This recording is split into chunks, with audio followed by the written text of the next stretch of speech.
এটা আসলে কোনোভাবে ঠিক না, কারণ দেশের যানজট নিরসনের জন্য আমাদের এগুলো পদক্ষেপ নিতে হবে। কারণ যে প্রতিদিন আমাদের এখানে যানজট হয়, এটা একমাত্র কারণ হচ্ছে ফুটপাত দখল করা। আমি একজন সচেতন নাগরিক হিসাবে ফুটপাত দখল করা থেকে আমাদের সবাইকে বিরত থাকতে হবে, ফুটপাত দখল মুক্ত করতে হবে। এটা সরকারের প্রতি আমাদের অনুরোধ থাকলো। খাবারের সমস্যা, তরকারি সমস্যা, তরকারি জানি কিছু দিছে, চুকা চুকা লাগছে। ভালো তরকারি হলে যা খাইছি আরো বেশি করে খাইতাম বা করে খাইতাম, ভালো হয় না, তরকারি ভালো হয় না। খাবারের মান তরকারি আজকে আমি খাইছি ভালো হয় না, অন্য দিন ভালো হইতে পারে, এটা আমি জানি না। আজকে আমার কাছে ভালো লাগে না।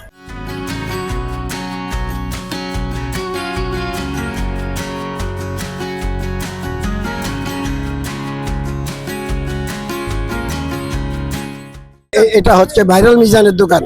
ভাইরাল মিজানের দোকানে প্রথম আসলাম, আমার বাড়ি মিরপুর 12।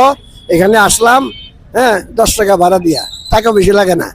যাই হোক, কিন্তু খাইতে আসলাম এতদিন পরে, তরকারিটা ভালো হয় না, এটাই মূল কথা।